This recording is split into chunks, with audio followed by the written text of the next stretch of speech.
Okay, Churns. So let's talk about Pose Season 1, Episode 5. This episode was titled Mother's Day. I thought it was a great episode, first of all. But before we get into talking about the episode, I want to say this. Shout out to Pose for getting a Season 2. Now, if you're not watching Pose, please, please, please support this show. I think it's just such an important show. All jokes aside, whether this is not even a story that's about being a member of the LGBTQIAP community. It's really just a story about the human experience. It's a story about struggles. And I think that whether or not you fall into that particular umbrella, you can still find pieces in each character that you can relate to. Everyone has dreams, everyone has failures, everyone has familial issues, everyone struggles with self-esteem issues. So I think that if you take out that component and just look at it as a story about the human experience, it's something that everyone can relate to. Unfortunately, the society that we live in as a whole, as many steps as we've taken to advance in terms of inclusion, people still aren't progressive enough in their thoughts to really want to give the show as much of a chance as I think it deserves. But even so, with that being said, it looks like they got a second season. I'm going to give a little applause for that because I'm really excited to see what happens in season 2. Now, Ryan Murphy holds a lot of power in Hollywood. The Ryan Murphy brand is strong. And, I'm sure that certainly had a lot to do. Maybe he has some tips and tricks that he's planning on implementing in season 2, which was enough to induce the network to give him a second season, even though the ratings weren't as strong. So maybe there's some things coming down the pike that we may not be privy to that may take the show and elevate it to a different level.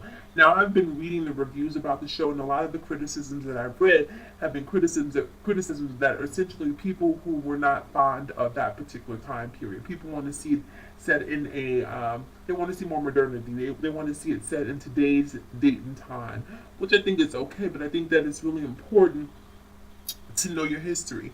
And I think that seeing the struggles and what people went through and the advances that have happened really make you appreciate where they were versus where the community is today. So I think that it's great, and maybe some of the ways that it's regressed also, because it hasn't completely progressed. There are some things when you look at the show like, damn, I wish it was more like that now that it isn't any longer. So maybe even looking back on that, maybe that may be the impetus for some people to want to be better people in the way that we see some of these characters being on the show. So anyhow, enough about that. Let's talk about the episode. So this episode was titled Mother's Day, which I thought was great. We saw Blanca. We saw a very precocious Blanca walk her first ball. The wig was horrible. The dress was horrible, but the same spirit was there. It seems like she's always had that same spirit of a fighter. And so she walked her first ball, and we see how she and Elektra actually became mother and daughter, which I thought was really, really interesting. So, she gets out there, she walks the ball, she gets read by Pray Tell. Pray Tell, Pray Tell just lives to read the girls for whatever. I guess that's a commentator's job, and he does it very well. So he read her and basically said she looked like Cinderella after midnight. I would say she looked more like Cinderella. No shade intended, but but it was really sweet to see her, at that very, very early stage, and see her out there striving and not giving a damn about what anybody thought. A lot of people think that the LGBTQIA ball scene is a safe haven, and in some degrees it is. But if you're going to be a part of that community, you have to have a thick skin. And we see very early on that and sometimes what people don't realize is that thick skin isn't something that's developed within that community. It's something that's been developed from being bullied, being maligned at home. And so when you come into it, you already have your dukes up. You're like, okay, if I don't know anything else, I know how to deflect, I know how to defend, and I know how to survive amidst the chaos and the reads that will ensue if you're going to be a part of that community. So Blanca walks her first ball. She gets chopped. She gets slayed. I think she got sevens for the most part. And then as she's walking, she looks up into the rafters, and there is Elektra Abundance, looking down on her. And the two of them go out to eat, and they're sitting there having dinner, and Blanca is eating like a whole man and a half. And Elektra Abundance is sitting there and just talking to her, about what she wants. And basically, she says that she doesn't want to be cold anymore. And with that, the two of them basically became mother and daughter, and and it's really cool too because also during this episode we see Electra post-op. So she's had the sexual reassignment surgery. She's in the hospital recuperating, and while she's recuperating, her children are walking balls under the House of Abundance and not necessarily coming to see her and visit her and paying homage to the woman who is the creator of the house. So we see that Blanca is the only one, even though and it's funny too to see this connection between the two of them because even when Blanca went to jail a few weeks ago, we saw the first person to come to her rescue, even though she couldn't admit that she genuinely cared about Blanca, and that was why she was there. We saw Electra come to Blanca's rescue and bail her out of jail. She didn't get that whole ride home. she sent her to the subway, but she at least bailed her out of jail, which I thought was really sweet. So she's like, I can't be completely soft. I can be flaccid, but I can't just be completely soft with you. So it was nice to see Blanca sort of return that favor. So Blanca shows up at the hospital.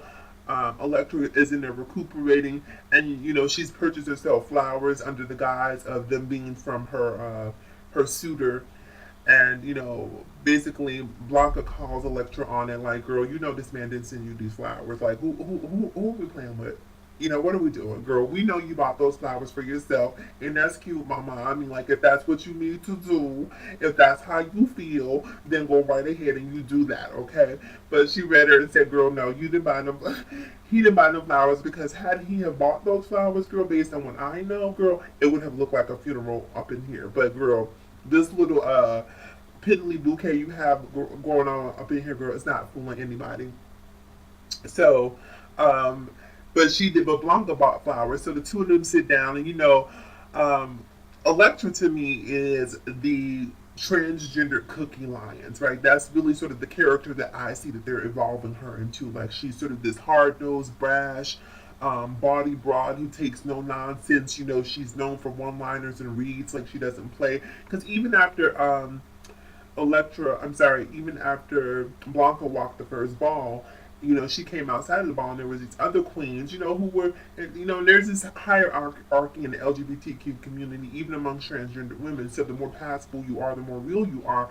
The less real you are, you then become readable by those who are more passable. And so they were basically reading her, and Electra said, oh no, what you won't do? Let me tell you what you won't do. Okay, what you won't do, honey, is turn the function on my soon-to-be daughter's time. So she reads the girls, honey, and sends them packing. So anyhow, it's really nice to see the nuances of that relationship between Electra and Blanca. And you really understand that even though it's a complicated relationship, it's really one that's built on a foundation of love and trust. They love and trust each other above everyone else. So she's in the hospital. Blanca's in the hospital visiting Electra. The two of them sort of have this exchange, and she said, like, look, girl, the reason no one come to see you, girl, is because you're fierce. And if you're from the East Coast, fierce has multiple meanings. Some people think that fierce is like a compliment, but fierce depends on the inflection that you use with it. So you can be fierce as in you're slaying or turning the function, or you can be fierce. And if you're fierce, well, that means you're shady, that means you're late, that you're tired. So fierce it's a double-edged sword depending on the context in which it's used. So you have to look for those context clues. If someone calls you fierce, don't always smile because it's not always a compliment depending on the region where that person is from. Yes, you can be good and fierce. And if there's a good and preceding the fierce, girl, it's a read. It's not a compliment. So so anyhow, so she's reading Electra basically saying like, look, you're pushing people away. That's the reason people don't come around you, girl. You're hard to know. Like, girl, you're inhospitable. No one wants to be around you, girl. All you like to do is fight and beat, and girl, sort of put yourself above other people because you think you're better. And Electra said, for the record, she is better, just so that you know, catch it. So she basically tells Blanca, she's doing it in sort of a very sardonic or sarcastic way, where and I think there's truth in jest too. So even though she thinks that she's better than people, she knows that she's really not better than people. But that just won't. The Electra abundance ego will not be suppressed. So anyhow, Children walk the ball, they slay the ball without their mother, but when mother comes out, honey, with her new box, with her brand new box, honey, still in the packaging, girl, she comes and she steps out in the ball, honey, giving Diana Ross realness, honey, in the evil Central Park concert sequin, a jumpsuit number, honey, with a somewhere over the rainbow yellow citrus colored cape. So she comes out, honey, in full Diana Ross mode. I'm coming out, honey. And so she's walking the ball. The kids are there. Electra turns her first ball. But one of the other things that we also see, we see the Angel story coming to a head. So Angel has been dating Stan, and we know I can't think of the character's name that works with Stan in the office there as an attorney. I believe he works as an attorney, but we see the James Vanderbeek character, get upset because he's late for a meeting and Stan had to step in his absence and, sort of speak on his behalf and conduct the meeting. And we see that when the James Vanderbeek character shows up to the meeting, as it's concluding, we see Stan sort of, being high-fived and, everyone telling him how he did such a great job. Now, James Vanderbeek's character, being the megalomaniac that he is, the egomaniacal being that he is, he couldn't take that. He couldn't eat that. And he was like, oh, for real? Okay, you want to turn the function on my time? Okay, so let me go and have another chat with your wife. Like, not trying to seduce her last week was not, or a few weeks ago was not enough. Let me go tell your wife the tea. Just being a shady queen, honey. She's a shady queen, that James Vanderbeek character, honey. You must keep your eye on her because she is a shady queen. So she runs over to the wife's house, honey, and spills tea and basically says, he's dating this girl named Angel. Now, clearly he doesn't know. I don't know. That's one of the things I was wondering. Does he know that Angel is transgendered? That was one of the things that was really interesting to me about this episode because, Angel was very passable to me. So I'm like thinking to myself, does the James Vanderbeek character know that Stan's girlfriend is transgendered? I don't know, but he's just not saying it because he wants the shock value of the wife finding out. So he just sort of, holds his cards close to him and doesn't say anything. So I wasn't quite sure if he knew, but he wanted it to blow up in her face. So he basically gives her the information, the address, and then she goes over to the address where Angel lived, and she's ringing on the buzzer, because she had gotten the address, and Angel's not there answering because she had moved back. She was like, she was over Stan after Stan, played her for the holiday, and so she was in her bag and her feelings, honey. So Miss Thing grabbed her stuff, honey, and said, what would I want to?